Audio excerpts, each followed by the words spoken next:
The Every Point Sports Podcast featuring Greg and Jack starts right now.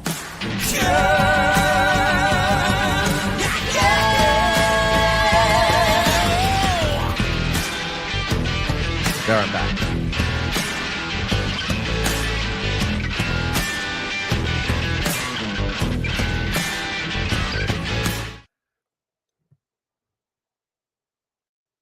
All right, guys, what's going on, everybody? Probably can't hear Jack right now. He's in and out. So I'm going to do the intro today. Welcome. Every Point Sports Podcast. We are a day early. I work on Sundays, so we have to do it on Saturday. Jack is currently having internet issues, so we're going to try to have him in and out today. As you can see, he is frozen on the screen with a face of despair on there. So yeah, we'll see if we can get him back at some point here. He just dropped out. I'm sure he's going to be logging back in. But like I said, we are here a day early. We are bringing the energy. We are super excited. Let me see if I can make this more pleasing to the eye. No, that's not going to work too well, is it? No, that's not going to work either. That's good. That's good. We'll just have to adjust things as we go today. You know what? Let's edit that out. And no, we can't do that, can we? No. All right. Well, I don't like how that is. There he is. All right. He's back. Here we go. And there he is. Tell you what, Jack I've got the stash from Fantasy Farm Sports is back. I made it back, guys. My internet's currently working like the Raiders. Unfortunately, we'll get to their game. I think it's the low over-under of the week. Greg, did you get to the docket yet? No, we did not. We were just doing the intro. I was trying to find a way to do one camera here while we were waiting for you to come up. But we were just telling them we're here to bring the energy. You have a little bit of internet issues, so you're going to be fading in and out. So I will jump in when Jack is freezing up here. But we're going to try to work through this today as best as we can. By the way, guys, we got some great games on today, so keep an ear out for some of the games. A couple games that I really like today. I like Texas, and I like Vanderbilt. So I like those two teams a lot. Of course, I like Alabama, but you're not going to make any money off of them, guys. They're 50-something point favorites. So the two teams I really like today is Texas and Vanderbilt. Put your parlays in on them on the money lines. Don't touch the spreads. I got a nice chunk of change on those two games. So let's go. I do like the Texas bounce back.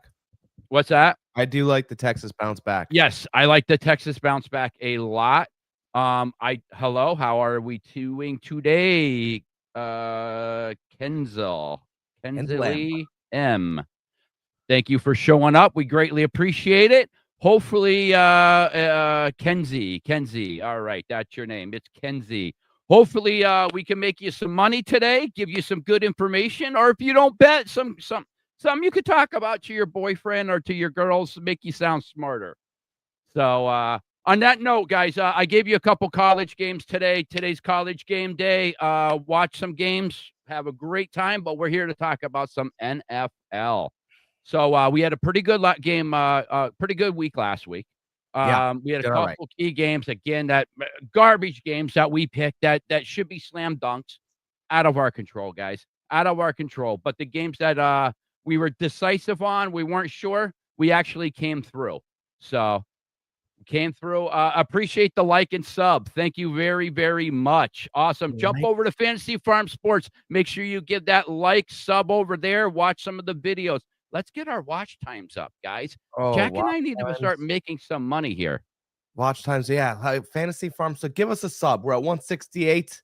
See that fat number right there. Put us at 169. That'd be great because you will make money watching the show. And again, guys, you guys are over on OldGamerGK. Like, subscribe over there. We got a bunch of stuff over there. We got gaming videos. We got card rips. We got the podcast. We got 49er stuff. You name it, we got it over there. So check it out. See if you like anything over there. So yeah, like I said, we did pretty good last week. Chiefs screwed us. Who would have thought the Chiefs would have lost that game? Playoff game. They're done. They're done. Chiefs are done. Put a fork in them. I mean, if they get in, they're going to be a 7 seed at the best. You know, Denver surprise. Listen, I said they're the king of ass games last week. I did not quote that. That is coming from Ryan Clark himself. I just totally agreed on him.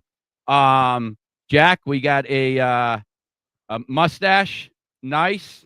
So we got some fans of the mustache over here. The last 2 podcasts, we got a couple comments on Jack's stash. Look at that.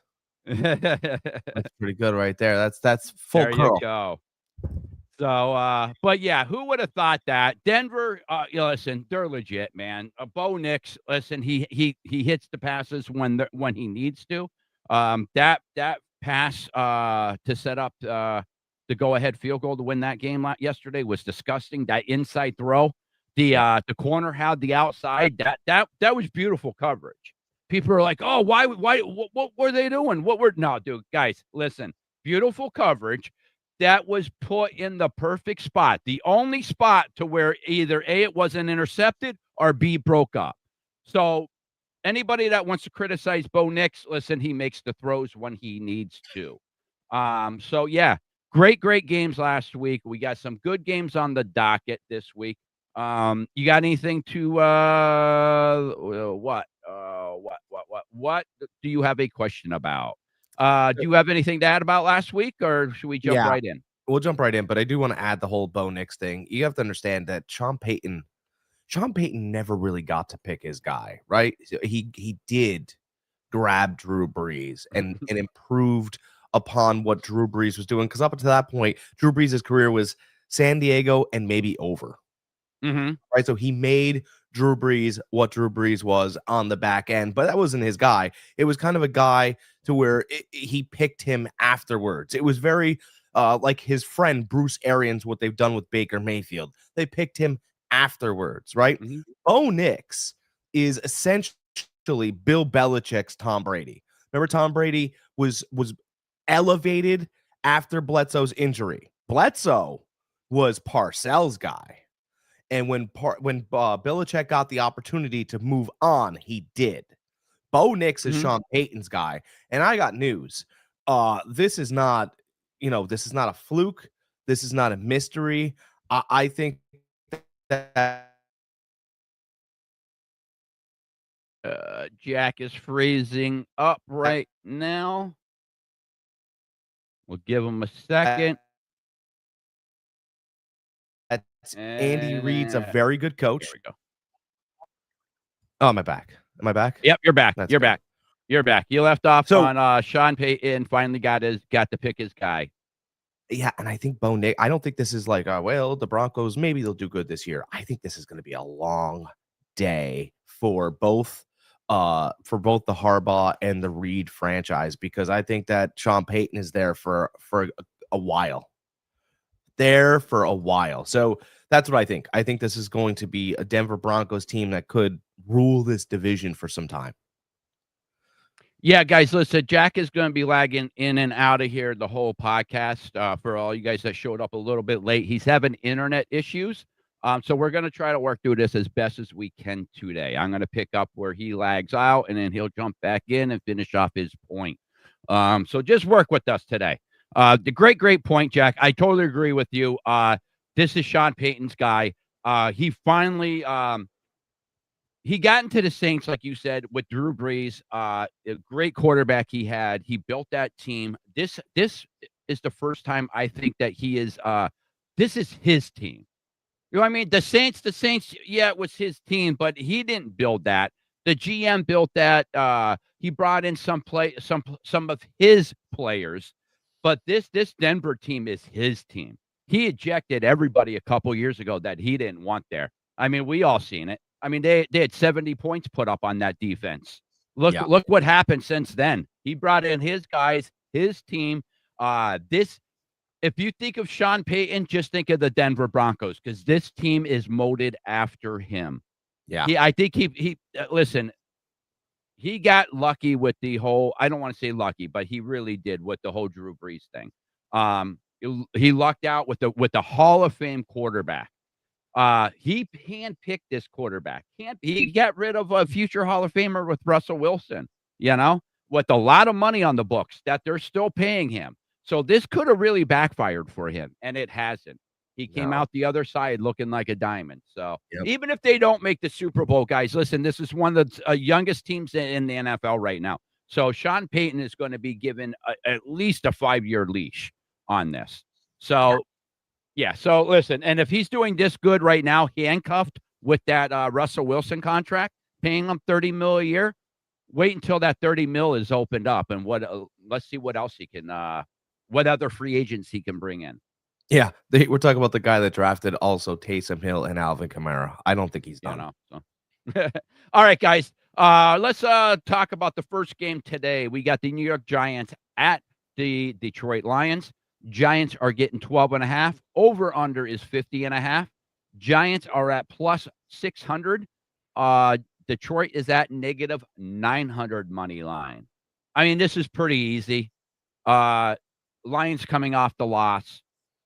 They should pretty much romp over the Giants. Giants played very well last week. I took them with the points. I won.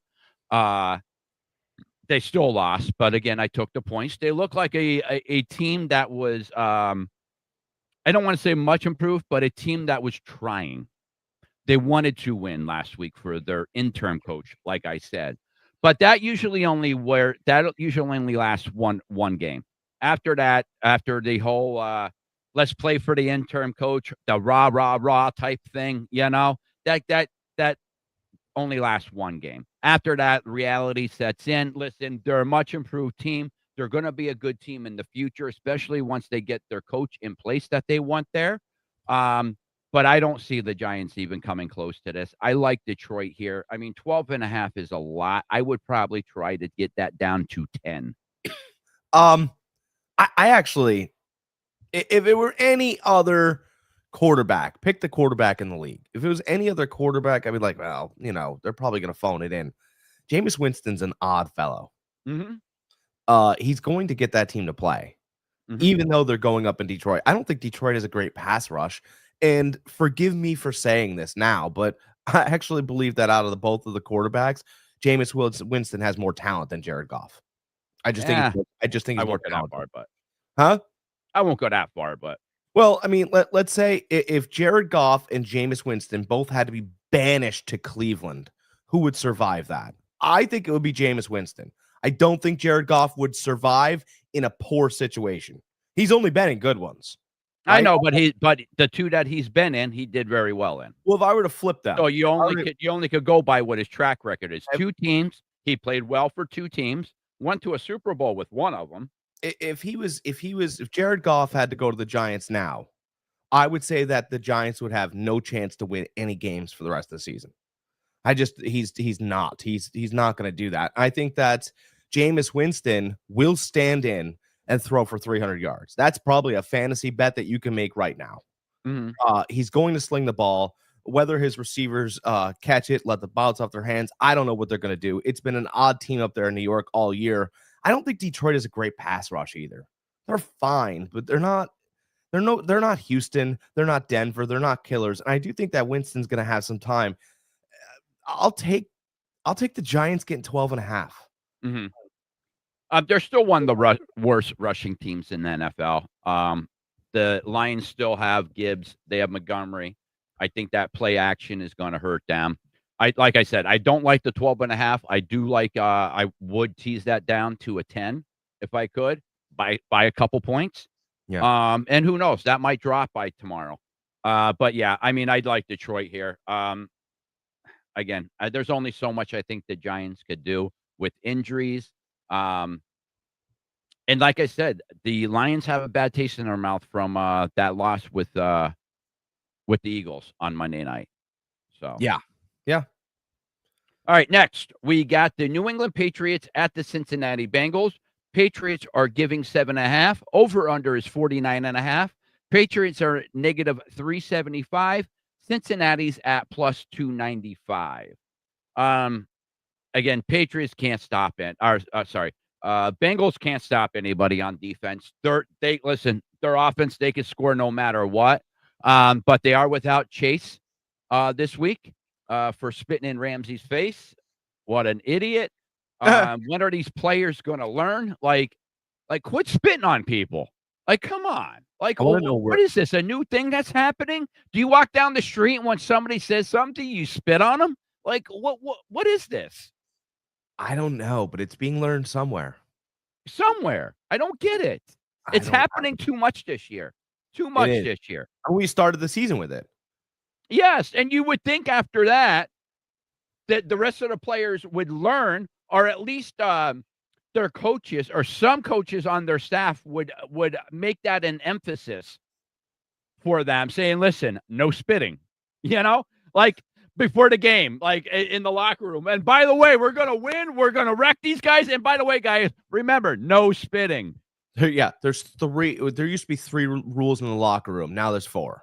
So no women, no money, no stock tips. And please, can we keep our saliva in our mouth? Great. Like, are you kidding? What are we, freaking 5 years old now? You don't spit on people. I think athletically, if you get certain gifts, mentally, you don't get others. Listen, I get it. You got tackled hard. It was borderline. Could have been a penalty, that the tackle before that was made on you. I get it, but it's football. Spitting isn't football. Stop it. I feel like a father right now, yelling at children. I really do. Just stop it. All right, guys. I think Jack froze again because he's looking down very intently. All right. But anyways, I like the Patriots here. Bengals can't stop anybody. Their offense is really good, but without Chase, it is limited. So I do like the Patriots here. I will take the 7.5. I think this is going to be a blowout without Chase, and Flacco's still playing, even though he's playing well. He is 40-something years old. It's late in the season. Burrow is close to coming back, though. He is practicing. You there, Jack? There. Oh, there you are. You're back. There I am. All right, Patriots, Cincy, 7.5. You like them? You know what? To be quite honest, I'll take New England here.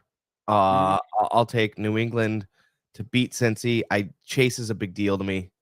Yeah. I don't. It is a huge deal. I don't want to take the points here. I'm untrustworthy of New England's points. If they can outscore or can't outscore. I do believe that Flacco's just going to use 2 tight ends instead of using Chase. He'll use Higgins.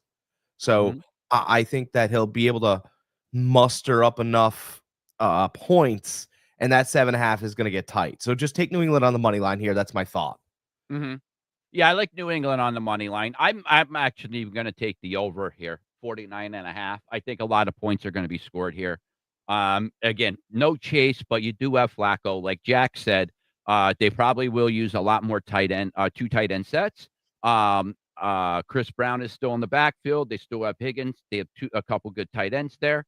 So I think they're still going to be able to put up some points. Let's face it. I mean, Flacco's a veteran. He's seen it all. We are in Cincinnati, though, and we're in November. Let's just keep an eye on the wind. Both those quarterbacks like to sail the ball, and if we have a little bit of wind, it could sail too much and affect that over. The only thing about that is Flacco's played in Baltimore his whole life. Not worried about that. And Drake May played in North Carolina. So I mean, like they're both strong armed quarterbacks. They both played in the elements. They're not dome quarterbacks. Like we've talked, like Daniel Jones, players like that, like in a dome. Like they're not as good in the elements. These guys, the elements, these type of quarterbacks, the elements play in their favor. No, and I don't think it'll affect that way. I think that if New England gets up, Vrabel will just sit on the ball. Sit on the ball. I mean, but it's only 49.5. It's not like it's 52, 54. Again, it's 49.5 for a reason. So Jack could be right. But I'm looking at both offenses. Both offenses could score. And And let's face it, even at 50 years old, I could score on freaking Cincinnati's defense.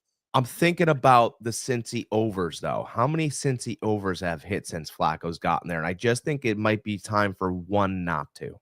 Gotcha. That's just where I'm, Mhm. I'm just, you stub your toe and you're like, how they only score 41 points. It could happen. Yep. All right, next, we got the Seattle Seahawks at the Tennessee Titans. Seattle's getting 13.5. Over under is 40.5. Seattle's negative 900 money line. Tennessee's at plus 600 money line. I mean, 13.5 is a lot, but I don't see this even being close. Seattle's butthurt from being losing last week, even off of Darnold's 4 turnovers. They were still a field goal away from beating the Rams. So, I mean, if you're a field goal away after 4 turnovers with one of the best teams in NFL, you're playing against one of the worst teams in NFL. I think this is a no-brainer. I mean, this should. I mean, it is. It's almost a 2-touchdown spread, which is right around where I think it should be. I do like Seattle here. I love that term, no-brainer. Yeah, leave your brains at home for this one. Tennessee should just stay home. What they should do is they should just stay home, let the Seahawks take the field. It'll be the wildest event you'll ever see in NFL history. It'll just be Seattle running up and down the field for themselves against themselves. The Tennessee Titans, they should have to change their name, actually. They should have to change their name. There's nothing Titan about this team, right?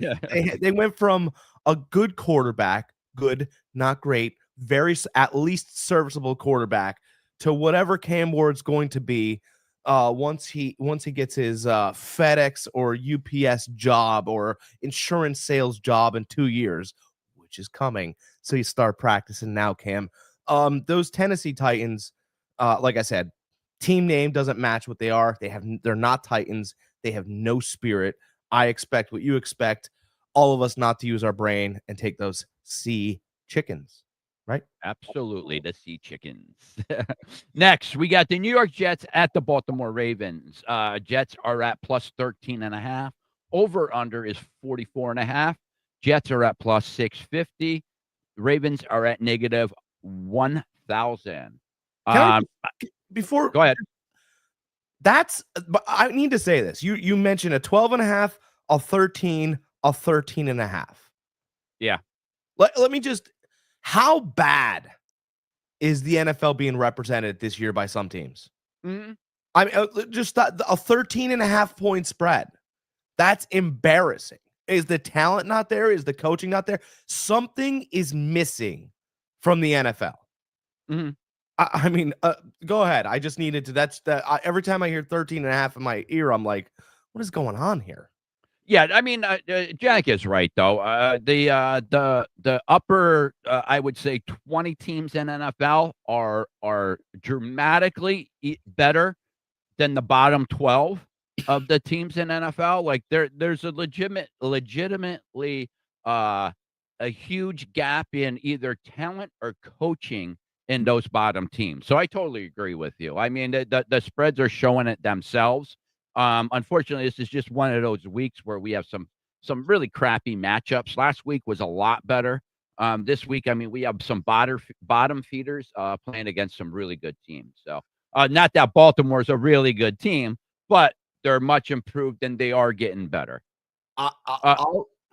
I'll have a theory to this. So the Jets are getting 13.5, right? Mm-hmm. So once upon a time, remember when Mac Jones used to be he was a Patriot many moons ago. Now he's a 49er, and we'll see where he's going to be next year. But when he was on the field with and against Josh Allen, he tried to act like Josh Allen. Right? He tried to run a little bit. It wasn't his game. He had concrete feet in a body that wouldn't move for him. When Mac Jones plays his game, he looks quite different and actually pretty good. Yeah. But I think that this could be a game. I understand Baltimore's getting 13.5, but we've all talked about what Justin Fields could be. Oh, if he just gets a chance. He's not going to be. But it is interesting that he's going to be on a field with a fellow in Lamar Jackson, who he's compared to all the time. And sometimes just sometimes, if you see a guy doing what people compare you to, you play up to that man's speed. I just got Justin Fields over the past couple weeks, and I don't want to give him all these chances. I'm not that guy. But the past couple weeks, he's had drops that were first downs and touchdowns. I've watched the Jets in handcuffs, but I've Throws out. watched the driver I have on my station. Dak, all right. That's what I have for my stations.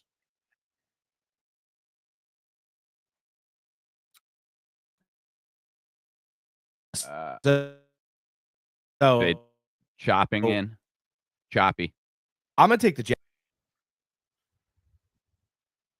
All right, Jack's taking the Jets with the points. Hello? You there? Oh, yeah. Yeah, I am. Okay, there you are. There you are. Yeah. All right, you said Jets with the points, right? Here. I'm taking the Jets the points. I think 13.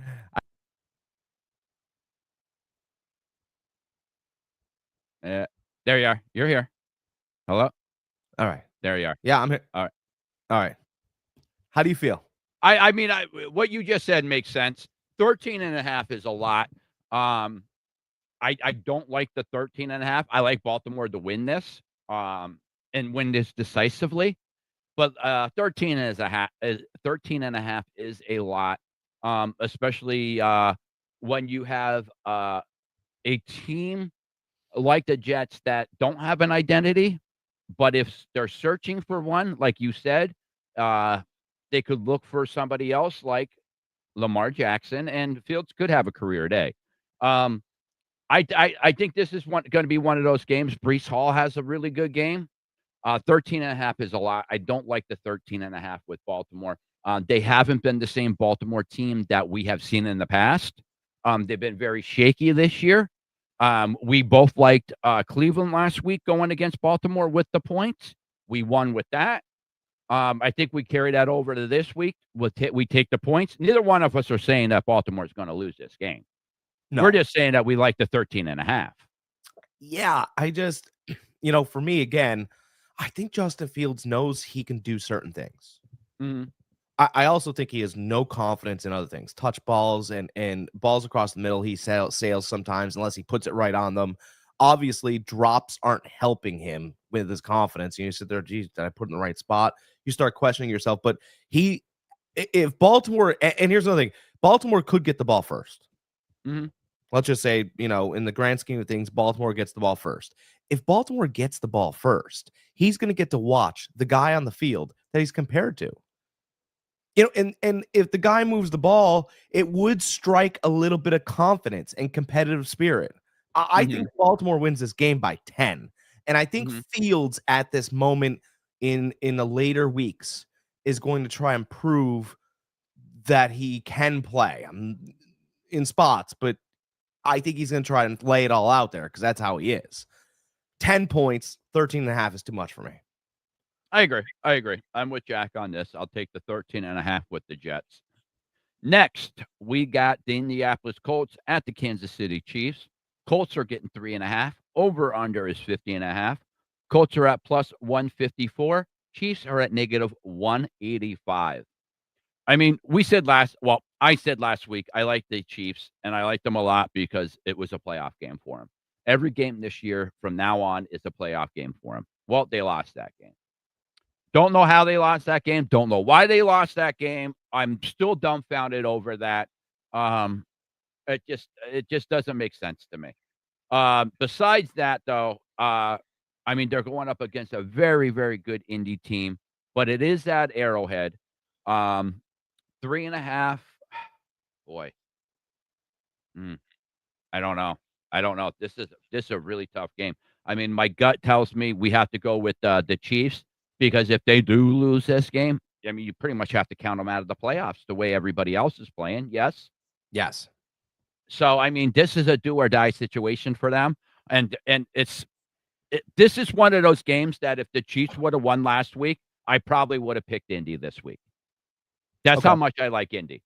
Okay. But with the Chiefs losing, Like, they don't have no choice. Like, if they don't win this week, like, their season's pretty much done.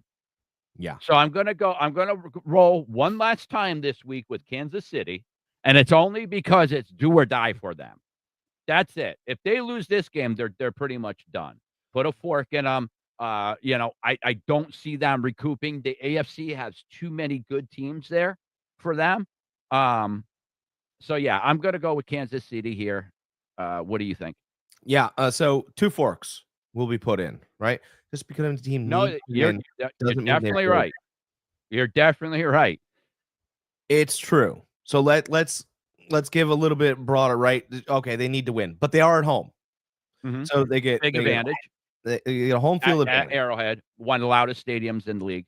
By the way, if Kansas City, the spread here is telling you that if Kansas City was on the road and it was flipped, Indy would be favored.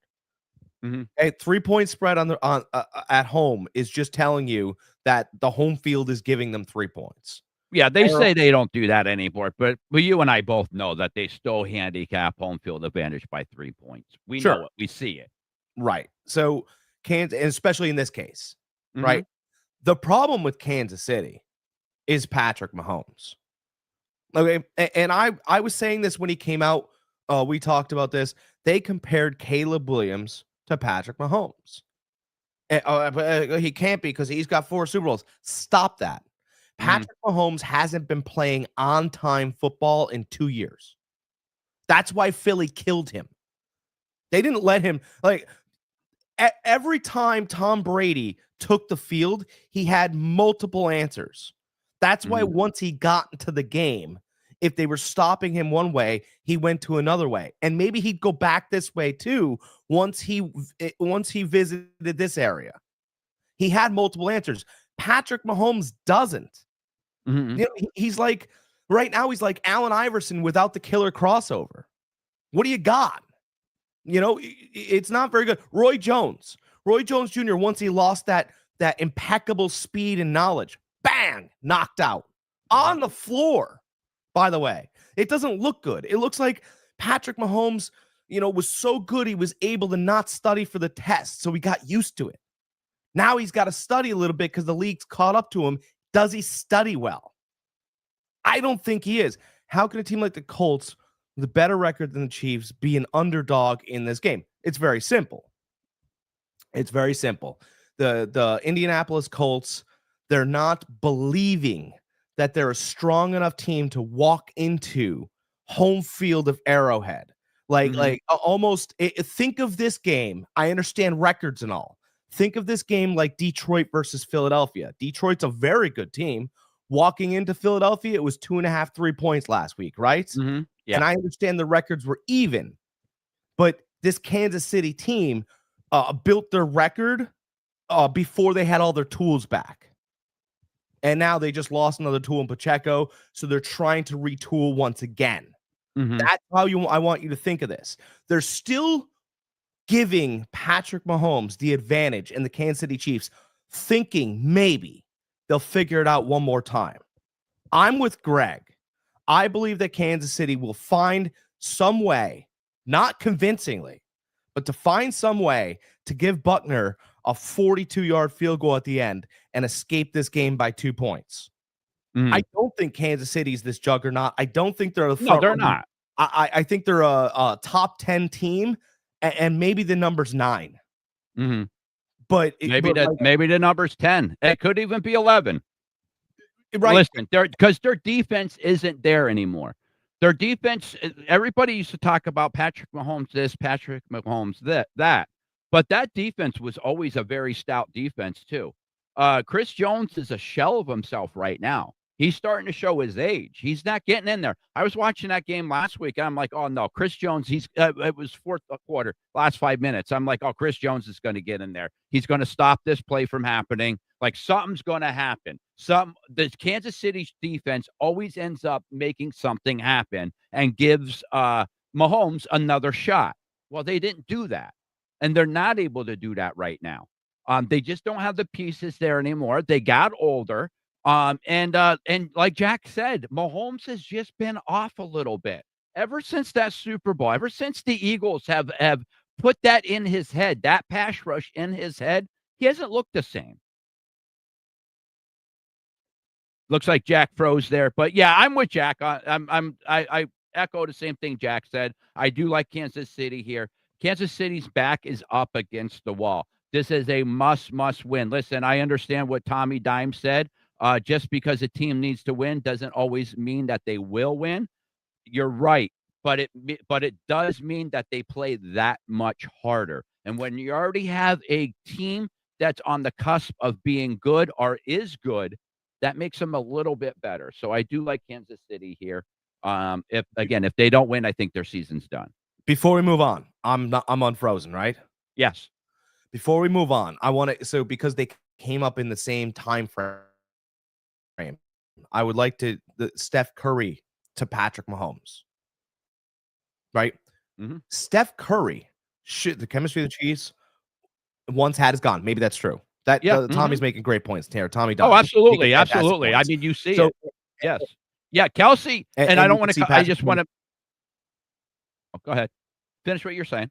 Patrick Mahomes is overthrowing receivers by 4 yards on plays for which are pretty easy. Right? You could see them. You're like, wow, and people are surprised by it. Steph Curry is one of the greatest 3-point shooters of all time.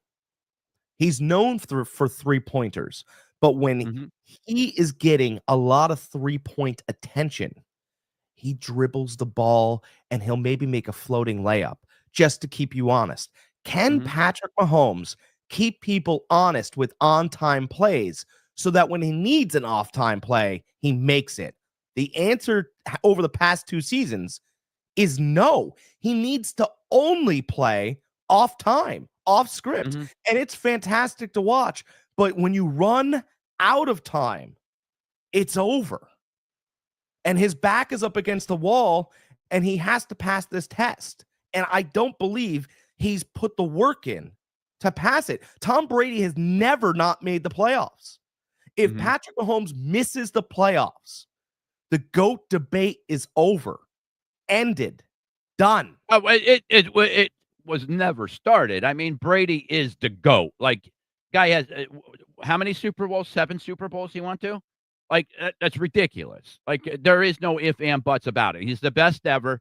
You want to start talking about Patrick Mahomes and Joe Montana? All right, then we could talk. But Brady's the best ever, plain and simple. No if and buts about it. Jack is froze again. He's trying to come back here. But anyways, like we said, we both like the Chiefs here. My one last point about the Chiefs also is I think that Kelsey is really hindering that offense. He's really showing his age. I think that they really need to find a better option than him. You see it when he's on the field. He can't block anymore. He gets mulled over.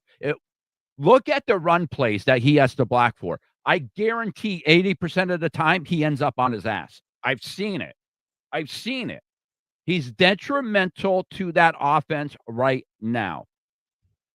Kelsey. Yeah. Yes. You can see the things that made him a little bit quicker, a little bit, it'd be, but he's like Gronk. He's not like Gronk because Gronk could always throw his body into Gronk things. could block. Gronk would put you on your ass. To me, Kelsey is much closer to Tony Gonzalez. Yes, absolutely. Absolutely, yes. And Tony never blocked well either. He would try, but they're both basketball players. They had shiftiness. But I think the beatings over the years that Tony never took are now catching. You could see just if he wanted to move just a pinch fast to the left, it's a pinch slow now.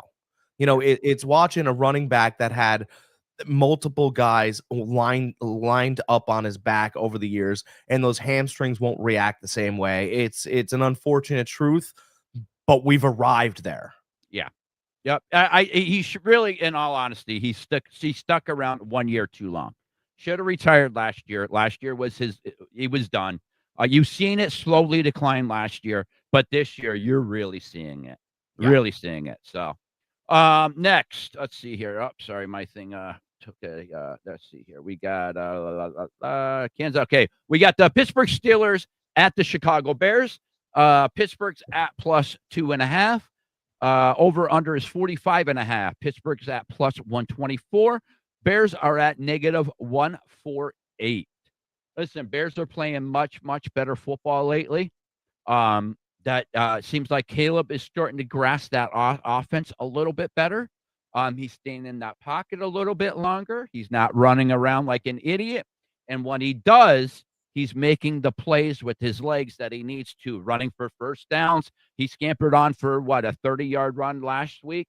So listen, the guy, as much as I bashed him his first couple years, his senior year in college, last year, listen, the guy's starting to play really, really good. The Niners have them in a couple weeks. I'm not going to lie. I'm a little bit scared. They're playing much, much improved football. Guys, listen, they're sitting at what, 7-2 right now? Yeah. 7-3? Like, they're legit right now. They are legit. Steelers are playing better football, but Aaron Rodgers has that injury. That's going to hinder a little bit. Now, one thing I will say about the injury, and this was brought up, I can't remember by who, but I was listening to somebody, and they were saying, quarterback for Seattle when Marshawn Lynch was there. Hasselbeck. Hasselbeck, yeah. Hasselbeck? Yeah. Yeah. He was telling the story. He's like, listen, I was the starter. Marshawn Lynch was my running back. I hurt my arm. I needed to have a cast around it. So what we did was Marshawn Lynch said, listen, this is what Aaron Rodgers did back in Cal when this happened to him, his non-throwing arm, which same thing happened with Aaron Rodgers this past week, is cast throughout the whole week, cut the cast off, soft cast during the week or for game day. And he said, listen, all we do is every run is we just hand off with the right arm. Instead of handing off with the left, Aaron Rodgers just had to train himself to hand off with the right hand then. Said, yeah, it was a little rough in the beginning, but he goes, he got the hang of it. So my point is he did it once. I think he could do it again. Okay, that's a great point.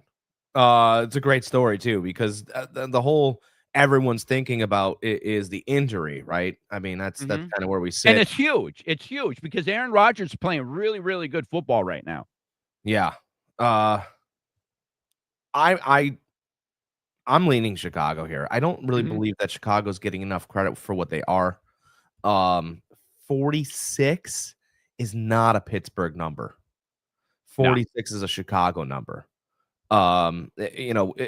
Points scored in this game is leaning Chicago. We can say all the Aaron Rodgers stuff we want.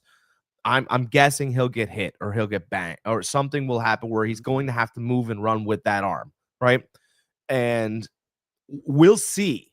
But I don't like putting my money on we'll see, right? I like a known commodity right now, as you stated, is Caleb Williams. And we've seen what he looks like without confidence. When he doesn't make a play now or when there's a mistake made, he's starting to figure it out quickly, right? Yes. He's expecting. So we expected when he was drafted, right? Our expectations was he was compared to Mahomes. We saw some of the stuff in college. Our expectations were high. And all of a sudden, he didn't meet our expectations. But right now, if he misses a throw by inches, he's mad at himself. He's expecting to make those throws. It's a wild transformation. I watched him versus the Giants, and I went, oh, the Giants are dead. Because he had that defensive line guessing. He jumped up and around. He made throws to the backside. And I was like, you know what? You guys are in trouble because this kid believes now. Yeah. Starting to believe is a dangerous drug, right? And he's taking it week in and week out. And I just believe that Pittsburgh's coming up against the team in this Chicago Bears that they don't want to in this moment at home. I'll take Chicago. Yeah, I'm leaning towards Chicago myself. I'm going to take Chicago with the 2.5. I really wouldn't be surprised to see Chicago walk out with the win here. They're a very underrated team right now. Their record shows it. And until, as much as I just said about what Aaron Rodgers could do, until I see him actually do it at 39, 40 is a whole nother story. Listen, what you do at 18 and what you do at 40 is two totally different things. Listen, I'm 50. When I was in my 30s and even when I was 40, I used to jump out of bed without stretching. Now I need to stretch before I even move my legs out of bed. So listen, your body moves a little bit different. Good, though. You know, body moves a little bit different the older you get. So yeah, I'm with Jack. I'm going with the Bears here. Listen, it wouldn't surprise me if Pittsburgh did win here because it is the Pittsburgh Steelers and it is the Bears. Listen, we all have that in our head. But the fact of the matter is the Bears are playing much improved football this year. Their record shows it. They have a better record than Pittsburgh. And Pittsburgh, again, their quarterback is injured. So I do like the Bears here. Let's see here. Next, we got the Minnesota Vikings at the Green Bay Packers. Vikings are getting 6. Over-under is 41.5. Vikings are at plus 225. Packers are at negative 278. I mean, this is a division game. I get it. That. McCarthy has to figure it out.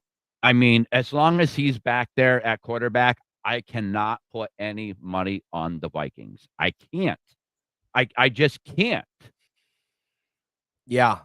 And I don't, it's kind of always been his MO, right? Like at Michigan, my knock on him was, sometimes those big throws that he has to make, and they're just in big moments, he's going to make them. And sometimes you're like, wow, that was amazing. That's where we live with JJ McCarthy, right?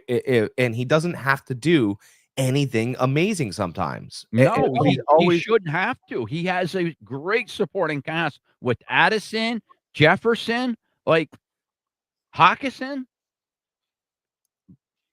But it's almost, I'll compare him. It's almost like if you once upon a time, the worst pill you can give to Baker Mayfield was a pat on the back. Man, you're doing so good. Oh my God, you're the greatest. And he would just eat it up. And then he would go out and play terribly. The best thing that you could do is dog him all week. Call him garbage. He'd come out and he'd throw 800. And that was, by the way, that was a huge knock on him. Everybody was like, if you talk great about him, he knows it. But if that chip grows, he's going to get rid of it somehow. McCarthy, to me, hasn't found himself as a quarterback yet. I know he's young, and I know he had Harbaugh. Yeah, I mean, the guy doesn't have a full year starting under him. But I'm not seeing it all the time. I think, to me, him and Jackson Dart are very similar. I know that we Jackson Dart's John Elway and all this stuff now, even though he's not. But I feel like they're both very similar. Jackson Dart can look extraordinary in moments. And then in other moments, you're like, take that. It just, okay. Oh, but he's young. I get it. But we're going to have to get over this very soon. Otherwise, the ghosts that all Minnesota Viking fans. Am I frozen? You're in and out. You're good right now. Oh, you froze up again. Froze up. Completely frozen. Oh, completely frozen. There we go. There we go. Hey, baby, I'm in. Not quite. Not quite. In and out. No. Nope. Nothing. All right. Anyways, guys, listen. Minnesota Vikings. Our point is we have no faith in McCarthy right now. He needs to get much improved. He is a young quarterback. We get all it. Right. Here he is. Yeah. No.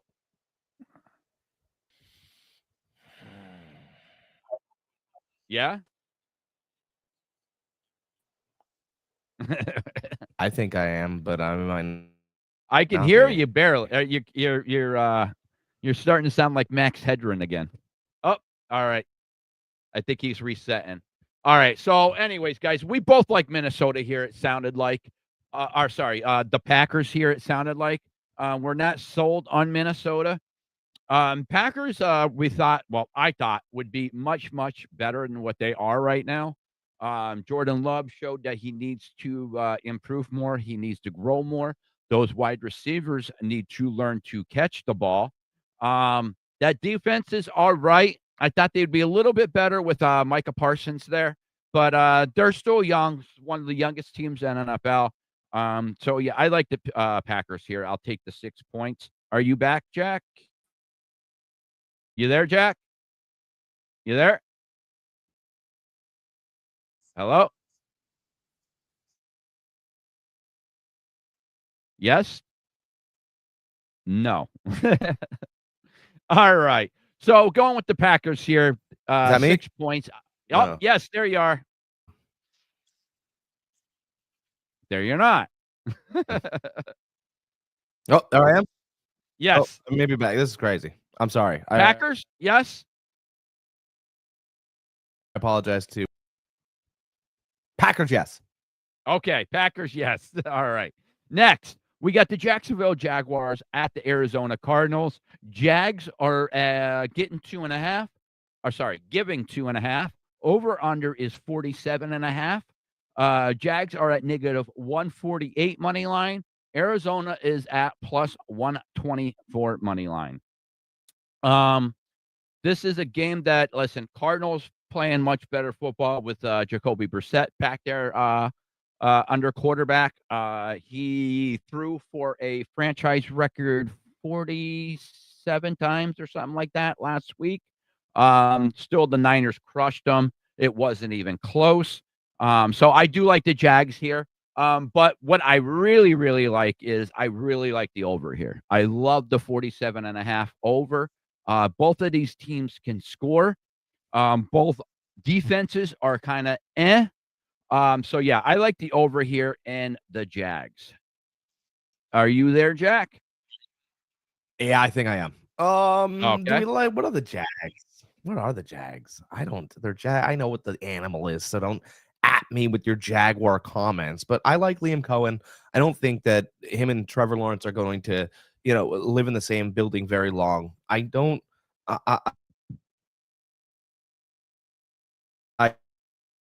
I think Arizona kind of wants to play. Maybe they don't have the same personnel as Houston. And Jacoby Brissett's not going to make many mistakes. So it's really up to Trevor Lawrence how long he'd like to play football in this league. I'll take the over here. Actually, I like your over bet. Yep, okay. Over 47.5. All right. Jack likes the over. I like the over too. I love the over. I also like the Jags. Jack is staying away from that. Next, we got the Cleveland Browns at the Las Vegas Raiders.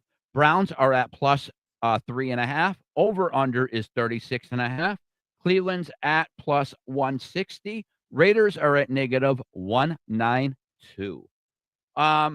Listen, Raiders defense is horrible. Their offense is horrible. Everything about that team is horrible. Cleveland has a very strong defense, but unfortunately, they're not playing at home where their defense is very strong. Shedeur Sanders is getting his first start, getting his all his reps with the first team. Everybody that made a huge deal about him not getting any first team reps this past week. So much chatter about that game last week. Listen, point is, Shedeur, he had his shots last week. He didn't play very good second half. They had their shot to win that game at the end. He placed a nice pass right there in the end zone. Receiver just plainly dropped it. We'll see what he can do. My knock on him, same thing in college, same thing he did in NFL. Too many backup plays. He keeps backing up. But again, they're playing the Ravens. I think this is a game that Cleveland comes out and wins. Their defense is going to show up. Shedeur is going to play enough ball to where to generate enough offense to where I believe they win this game. There is going to be a quarterback controversy there between him and Gabriel, which there always should be. That you can't tell me that Gabriel is lights out better than Shedeur, but you can't tell me that Shedeur is lights out better than Gabriel. I think this should have been a evenly split first team reps from the beginning, but it's not. I'm not the coach there. So, anyways, I'm going to go with the Browns here. I'm going with my gut here. I thought you made a great point. Cleveland doesn't have a coach.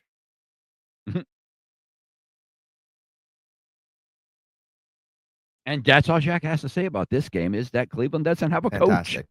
coach.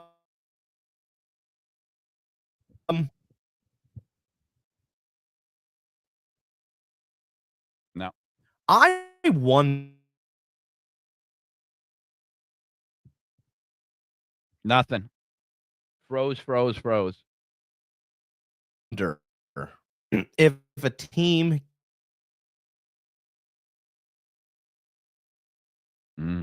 gets Guys, again, we're trying to work through this. Froze up, Jack, completely. a penalty.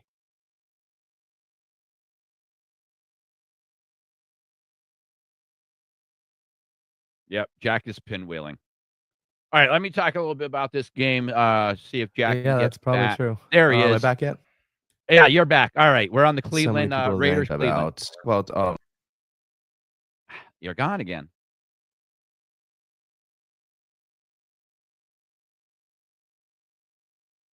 We'll give him a minute. Give him a minute.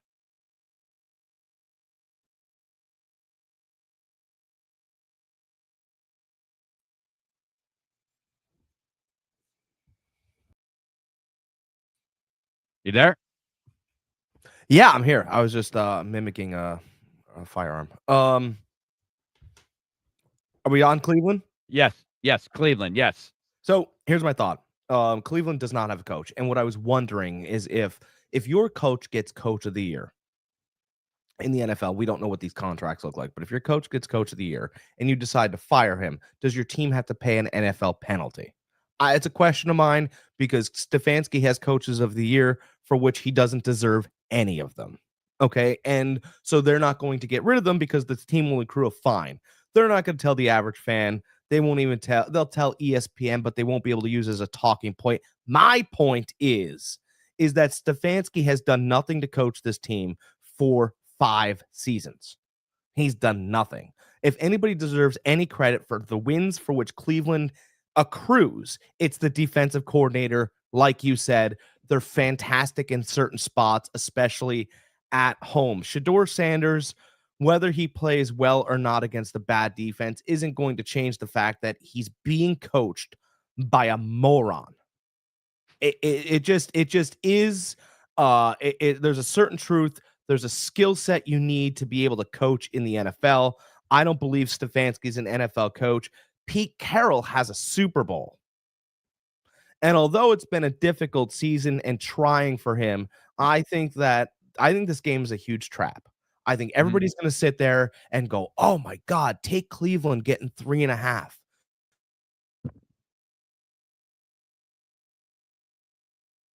We're in suspense. You froze. I think that's a sign that we should take Cleveland with the 3.5 because he froze right on that, and he looks like he wants to take it. But I know he's not. I know he's probably leaning towards the Raiders. Because Shedeur's going to win the game, and they screwed up the whole.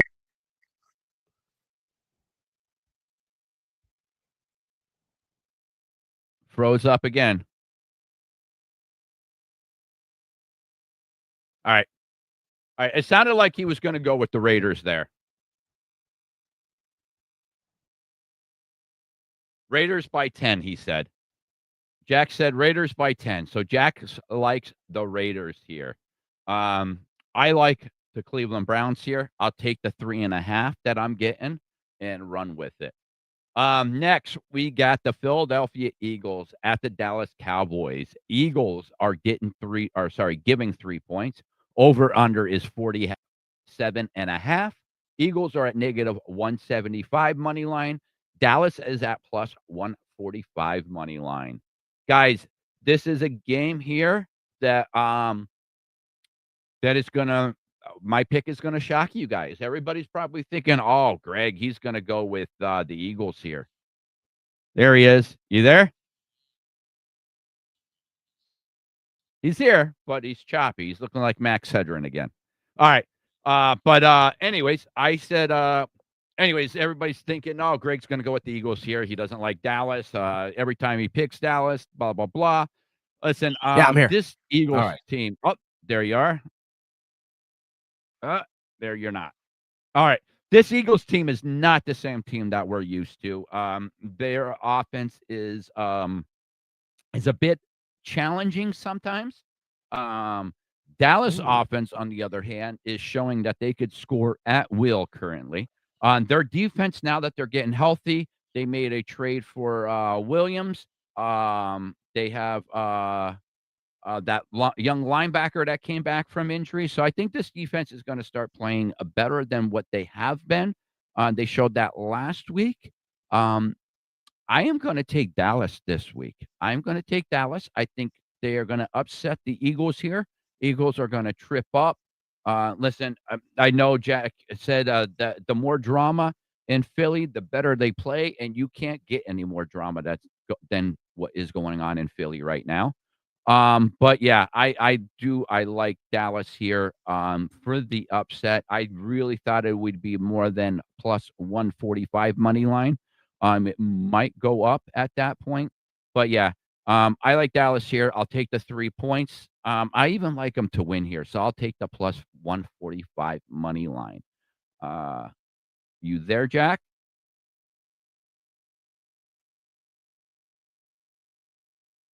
He is not.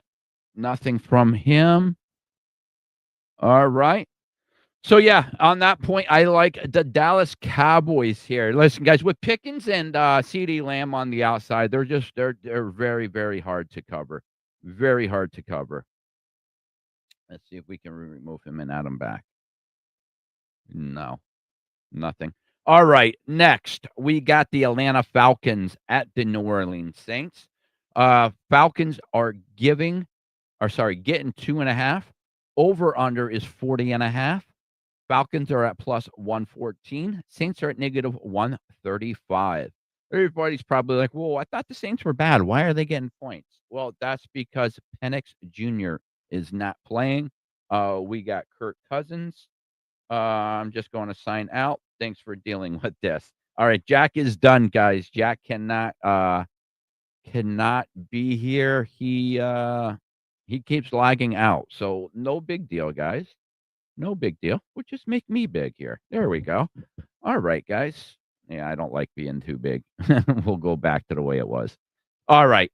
So we got the Atlanta Falcons. I'm going to take the Falcons here. Even with the Kirk Cousins-led team, I think they're still better than a New Orleans Saints team. I think with Cousins getting that game under his belt last week, he'll come out a little bit fresher this week. And it is the Saints, guys. They're not very good. Not that the Falcons are, but they have better weapons than the Saints. I'll take the Falcons getting 2.5. Next, we got the Tampa Bay Buccaneers at the LA Rams.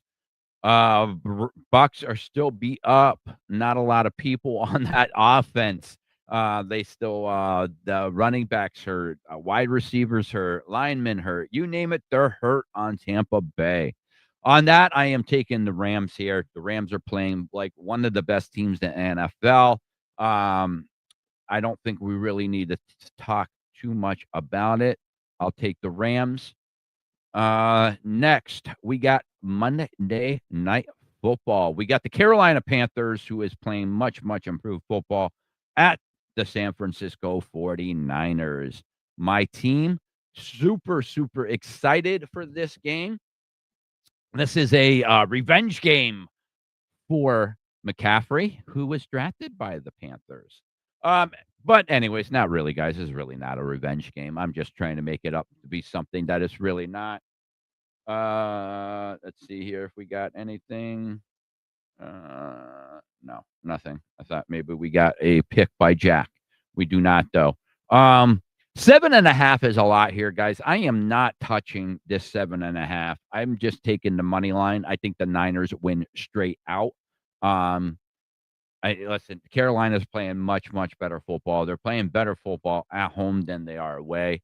Even Carolina's flying across country to the West Coast. I'm still not touching the 7.5. That definitely is going to go down before Monday night. So I would wait on that. That should be more like a 7-point game, 6.5. But I will take the Niners on the money line. Real quick, what I want to talk about with these Niners, Brandon Ayuk. I got a little bone to pick with you. Brandon Ayuk, are you freaking kidding me? No team meetings. You don't return any no phone calls, nothing.